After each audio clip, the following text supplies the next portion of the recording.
కానీ వాళ్ళ ఉద్దేశం ఏంటి తెలుసా? వాళ్ళకి అధికారాలు ఇచ్చి మనం వెళ్తే వాళ్ళ దాంట్లోకన్నా వెళ్ళాలి, లేకపోతే చర్చి అన్న మూసేయాలి. డినామినేషన్లు ఏం చేస్తారు? ఏదైతే ఏముంది ముందు దాంట్లో జాయిన్ అయ్యామనుకో, ఈ ముందు చర్చి జరిగిద్ది.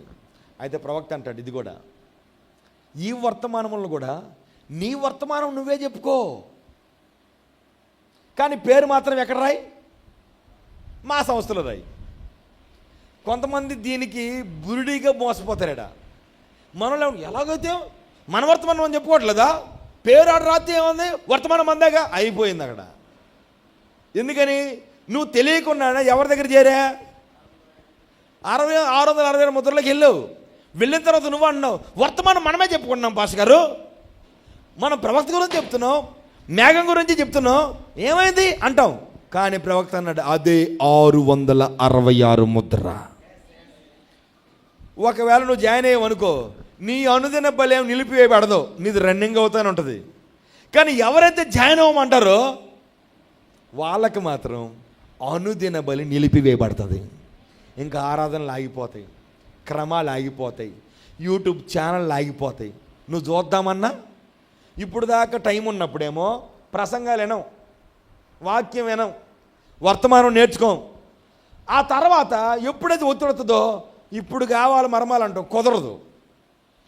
అనుదిన బలి నిలిపివేయబడక మునుపే నువ్వు వాక్యాన్ని నువ్వు సంపాదించుకోవాలి. నువ్వు అందుకే చెప్తున్నా, ఎప్పుడు నా మాట ఎప్పుడు మీరు మర్చిపోవద్దు. ఇది ఆస్తులు సంపాదించుకునే టైం కాదు,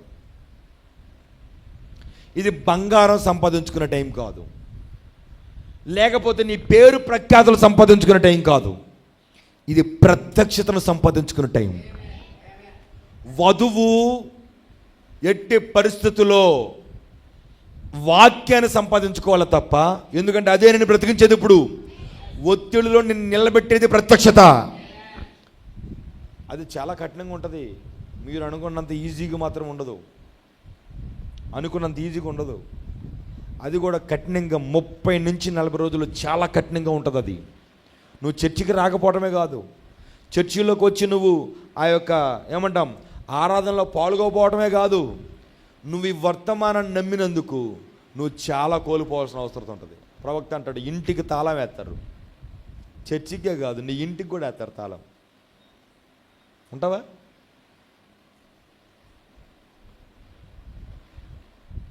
తినడానికి ఉండదు, నువ్వు ఏ పని చేయడానికి లేదు. నువ్వు ఏ పని చేయాలైనా సరే అప్పుడు ఈ కార్డు ఉండాలి.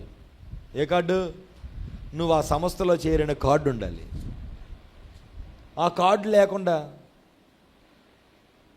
నువ్వేది చేయడానికి లేదు. నీ పిల్లలు ఒక పక్కన ఆకలి నెడుస్తారు, నీకు ఆకలి తీర్చడానికి ఏం ఉండదు. ఇవన్నీ చాలా ఉంటాయి. కానీ మీకు మాట చెప్పనా, అది ఎంత కఠినమైనా నీకు అక్కడ పలుకబడిన మాట పరిచయం జరుగుతుంది. అక్కడ నీకు ఏది కావాలో, ఉద్యోగం పోయినా పర్లా. 30 రోజులు ఉద్యోగం లేకపోతే 30 రోజులు ఎప్పుడు ఉద్యోగం లేకుండా బ్రతకలేదా? చెప్పండి. తిండి లేనప్పుడు కొన్ని రోజులు ఉపవాసం ఉండలేదా? అప్పుడు ఉండాలి. అప్పుడు నిజంగా ప్రత్యక్షత కలిగితే. అందుకనే అన్నాను నేను, ఇప్పుడు నువ్వు చేయాల్సిన పని ఏదన్నా ఉందంటే ఈ వర్తమానం యొక్క ప్రత్యక్షతను సంపాదించుకోనటే. ఎంతమంది అవుతున్నారు వర్తమానాలు? ఎంతమంది అవుతున్నారు వర్తమానాలు? ఎంతకాలం మంది పుస్తకం చదివి, ఎంతకాలం మంది బైబిల్ చదివి?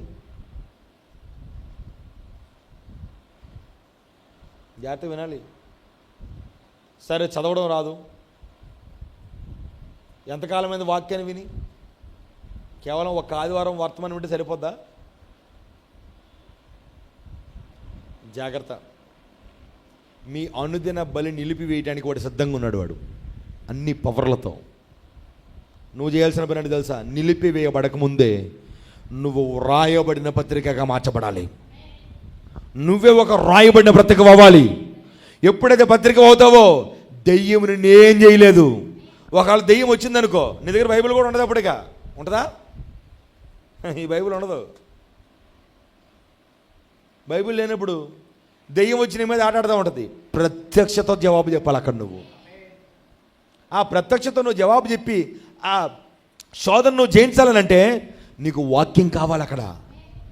అందుకే దేవుడు, మీరు జాగ్రత్తగా గమనించండి, లాస్ట్ 10 years నుంచి గుర్తుపెట్టుకుని ఈ మాట, 10 years ముందు అస్సలు వర్తమానంలో ప్రత్యక్షత లేదు. ఉంది, పుస్తకాలు ఉన్నాయి, ప్రత్యక్షత దేవుడు బయలుపాటు ఇవ్వాల.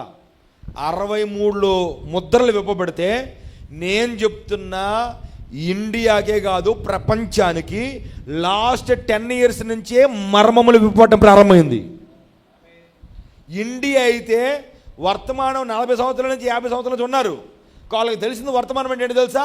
ఈ కాలానికి ఒక ఏలి ఆత్మ నింపబడిన ప్రవక్త ఉన్నాడు, యేసుక్రీస్తునామములో బాప్తిస్మము, ప్రభు రాత్రి భోజనం రాత్రిపూట తీసుకోవాలి, నగలు తీసేయాలి, ఫుల్ వస్త్రం వేసుకోవాలి, స్త్రీలు బోధించకూడదు, ఈ చెప్పుకొని బ్రతికారు.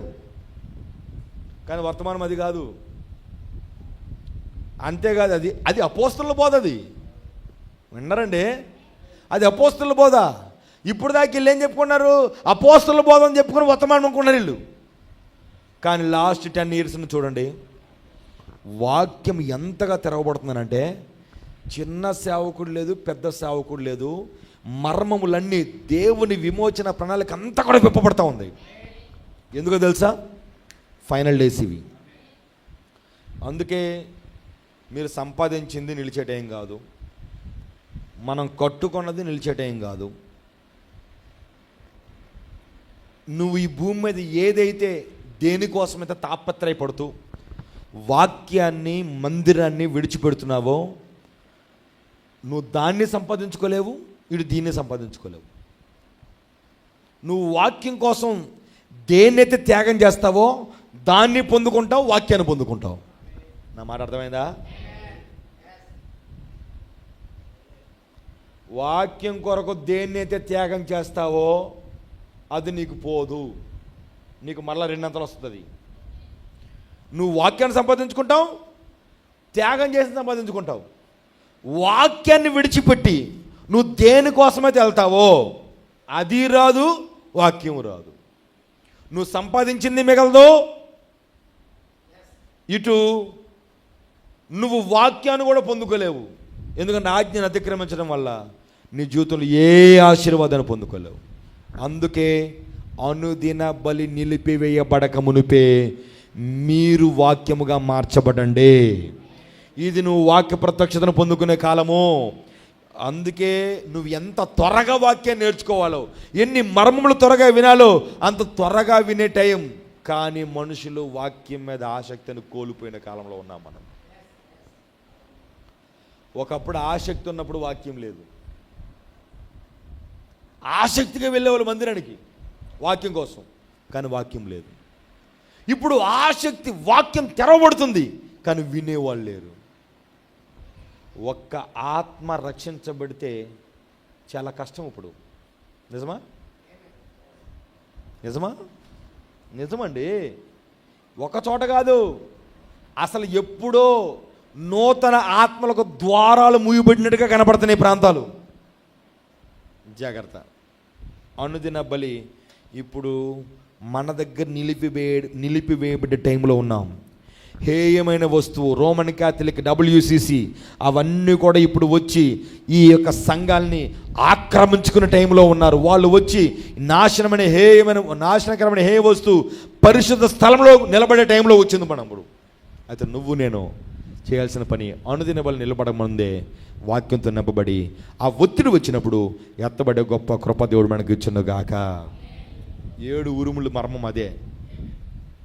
7 సంఘకాలాలలో 7 ముద్రలు విప్పబడినప్పుడు 7 అక్కడ జరుగుతున్న ఆ 7 ఉరుములు ఎలాగైతే బయలుపరచబడ్డాయి అక్కడ యోహానుకు రాయబడలేదు. కానీ ఇక్కడ దానియేలు గ్రంథం 11వ అధ్యాయంలో అవి ఎలాగ పనిచేస్తాయో మర్మం ఇక్కడ విప్పాడు ఆయన. అన్ని వచనాలు చదివించలేదు కానీ మీకు దాని 2కి ఆన్సర్ ఇవ్వగలిగా. ఆమెనంటారా? కాబట్టి ఇవి ఫైనల్ డేస్, చాలా చివరి దినాలు. ఎప్పటికైనా వధువు అయితే మోసపోతున్నాడుగా ప్రవక్త. వధువు ఎన్నడూ రాజీ పడదు, వధువు ప్రత్యక్షతను కోరుకుంటుంది, ఆమె ఎన్నడూ వాక్యకర్మాన్ని మీరదు. ఇప్పుడు అలాంటి మచ్చ డాగు కలంకం లేని ఒక వాక్యం వధువు కోసం